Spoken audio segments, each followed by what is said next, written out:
What's up guys, this is Mr. Asian Pie. Today, many Americans in America would argue that the American dream to a varying extent is dead, with much of the cynicism being fueled by the social, political, and economic climate of the contemporary United States. But do you want to know where the ideas of life, liberty, and the pursuit of happiness are still very much alive and, well, literally everywhere else? Since the Bidet administration, so many people from all over the world have flooded into northern Mexico, they might as well host the next World Expo in Jacumba or Eagle Pass because the world is already there anyways. One of the more fascinating phenomenons that has stemmed from this global desire has been the Chinese pursuit of the American way of life. Now, gooks crossing the border isn't something unique to America. Australia, Canada, South Korea, Thailand, Vietnam, and Japan have large Chinese expat communities that have taken root within their countries, with Australia's and Canada's intake being proportionally higher than the US's. Though, with the exception of Thailand and Vietnam, typically these immigrants are of a wealthier variety than their American counterparts. This occurrence isn't new either. In the contemporary context, it's been a phenomenon that has been ongoing since 2004. What has really raised eyebrows is how quickly it's gone from a practically unnoteworthy trickle to a biblical flooding. For reference, between the 11-year time period of 2010 to 2021,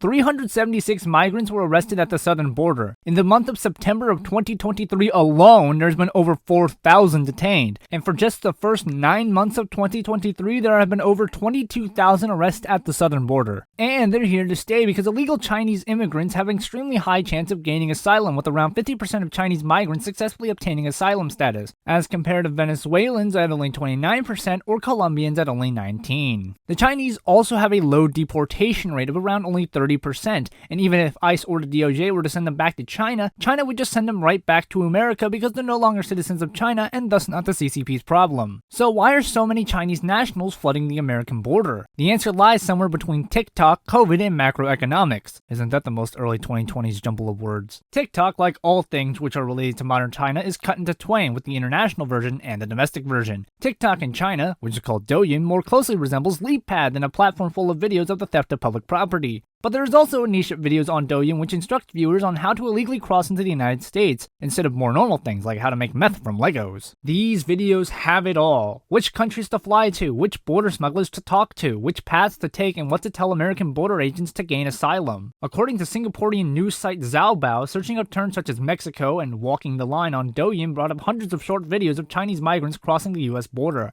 Some of the posters of the videos even encourage others to take the same journey. But of course, the sudden surge of illegal Chinese immigrants isn't just occurring because some dipshits on Douyin telling their followers to do the same. There are a plethora of other push factors which have been fueling this exodus, from the zero COVID lockdowns to the domestic state of the economy to social reasons. The pandemic hit China hard, especially due to the fact that for various unknown reasons that started in China. Despite China having nearly 4 times the population of the United States, Chinese COVID deaths only surpassed the US by around 200,000 victims. At least according to the University of Minnesota. I found another source which states that only 5,000 died in China from COVID, but I highly doubt that for some reason.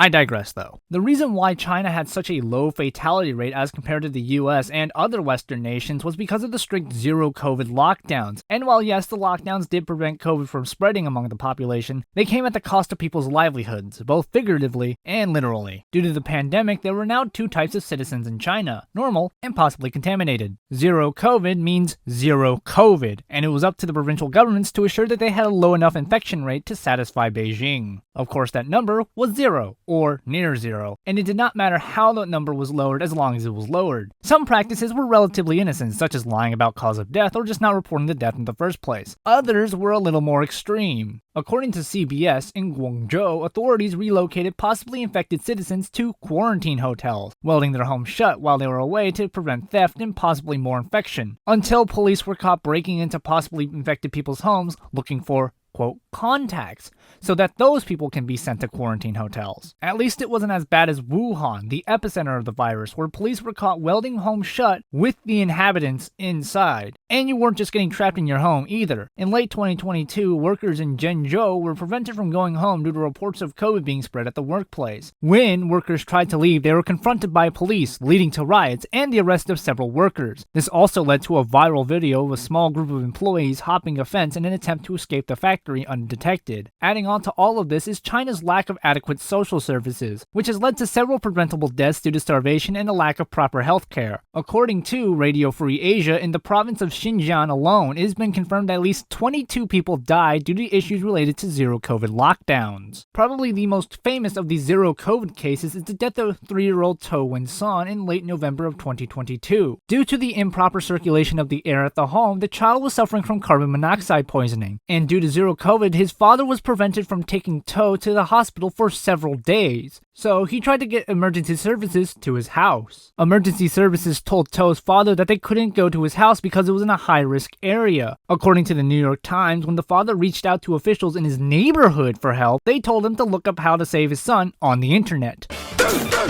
To was eventually allowed into the hospital, which, by the way, was 10 minutes from him and his father's home, but he was dead by then. This became a sensational headline in China, and when Asians did the Asian thing, they realized that little To lived his entire life in quarantine and died partially because of it. For some reason, this really upsetted people, and it led to an outcry to end zero-COVID immediately. In January of 2023, in any official terms, zero-COVID was ended, though in practice a less extreme version stuck around due to domestically produced Chinese vaccines, which is what the majority of Chinese people were given, being ineffective. So, due to that fact, unofficially the lockdowns lasted until around mid-2023. For those of you who didn't forget that this video wasn't about COVID, another major push factor out of China has been the state of the domestic economy. While zero-COVID did play a part in this by preventing employees from being able to go to work, thus leading to employers not paying their workers because their workers couldn't work, thus leading to either massive layoffs or, if it was a smaller business, having it be shut down, a more predominant factor in the domestic insecurity was the partial collapse of the real estate industry, especially with Evergrande. Quick rundown. Here in the United States, we have 401ks, Social Security, investment accounts, so on and so forth. In China, they have the real estate market. And while China does have a pension system, something tells me that $23 a month, on average, isn't going to cut it. You could take a gamble with the Chinese stock market, but due to how financially centralized China is, all of the rates are being fixed by the CCP. So for most Chinese investors, the domestic stock market is just not worth it. This leaves investing in properties as the only realistic opportunity in China to gain long-term financial stability. Notice how I say properties, not land. You can't own land in China because communism, but land is leased to developers so they can develop properties, which can be bought. This leads to an entirely new rabbit hole about how the provincial system in China is absolutely broken, but we're not going to get into that. Yet despite the fact that the demand for housing was artificially propped up due to circumstances, the major issue is that the Chinese housing market was built on fundamentally flawed economics, which all came to light in 2023. You see, Chinese real estate groups would borrow money, typically from foreign financial institutions, to raise money for construction. They would make the money back by selling the properties to Chinese consumers so they could pay off their debts to take on more debts to build more properties. If this sounds like a bad idea, it is. This is a terrible idea. Real estate moguls such as Evergrande were over-borrowing, with their debts only being covered by their assets' estimated value. In simple terms, they were paying off their debts with pure speculation, not cold hard cash. According to CNBC, out of nearly $196 billion worth of construction projects being undergone by Evergrande, only around 57% of them, or about $99.8 billion,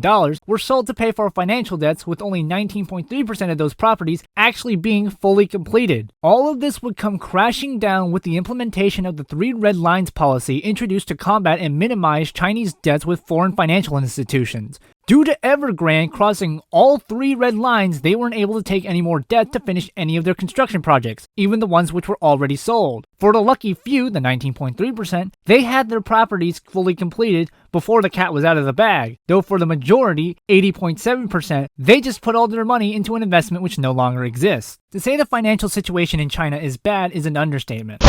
Now, the country isn't gonna fucking collapse tomorrow like how some would like you to believe, but domestically there is a sense of dread and hopelessness for what the future brings. Which brings us to our second question. Why the United States? A yearning for better opportunity and freedom paired with the poor understanding of the current domestic situation in the United States and in general Yanko/Anglophilia. As stated repeatedly throughout the video thus far, China economically is not doing well, which in the Chinese context means so much more than even here in the United States. You see, in China, like all nations, there is a social contract between the government and its people. In this case, the CCP would provide continuous economic and material prosperity in turn for total compliance of the Chinese people. Now, with the lingering effects of zero COVID and the ongoing real estate crash, the CCP has breached her half of the social contract with her people, meaning that there is no longer a reason for the Chinese people to tolerate the CCP's crap, such as things like death bans and repressed social rights. Basically, material comfort was the only thing which kept the Chinese people to toe the line with the CCP. But now that comfort is gone and Chinese citizens want an out. Culturally speaking, from the contemporary contemporary Chinese perspective, there is only one location on Earth where a person could obtain both comfort and freedom. Canada, and America too. From the interviews I've found, the two largest cited draws to America specifically have been two rights outlined by the First Amendment, being the freedom of religion and the freedom of expression. Now, the former, in my opinion, doesn't really make any sense because why would anyone want to escape the most scientifically logical religion of state-mandated atheism? Something about Uyghurs. Alright, so in reality, the Chinese state sees religions, especially Islam and Christianity, as subversive movements against the state, which is why the CCP has cracked down against religion. All of this tension and paranoia heightened in the early 2020s, when after several investigations, it was confirmed that religious prisoners were being used in the Chinese organ trade. Officially, it was only coincidental that all of these consenting participants were organ donors. I guess their religious beliefs made them more generous or something. But it didn't take a genius to put two and two together. So that's why religious freedom has been a major draw for Chinese migrants looking for another excuse to leave China. Now, on the second point, whether or not the US still has freedom of expression can be debated. But I guess when you're coming from the most oppressive industrialized nation, any place seems more free. Of course, many of these migrants are lying and are only coming to the United States for economic purposes, but that shouldn't discount the fact that there are religious and political asylum seekers crossing the Rio Grande. I genuinely do hold a sympathy for them because organ harvesting doesn't sound fun. From the American perspective, there has been lots of paranoia that these new migrants are spies or a giant sleeper army for the CCP. These claims don't come out of nowhere either, considering the amount of resources the Chinese state has put into American espionage, from stealing and reverse engineering American farming technology to buying up properties near military installations for spying, to literal police stations being set up to spy on Chinese immigrant communities in America. All things considered, it's pretty fucking scary. Now, many journalists have argued that sending spies and sleeper agents through the southern border is a dumb idea, but you have to consider the fact that China hasn't been approving many visas to the US, so the visas that do get approved are likely under heavy scrutiny from both sides, in turn making it easier to just send spies illegally through the border. Though, all of this is still speculation, and we haven't found any spies or sleeper agents yet. Now, not to stoke the flames, but I've read Red Tide, Chinese Invasion of Seattle, and this is how the Chinese invade Seattle in the book. So, watch your back, because they could be pulling some Red Dawn bullshit during World War III. This has been Mr. Asian Pie. See you on the flip, and don't be stupid.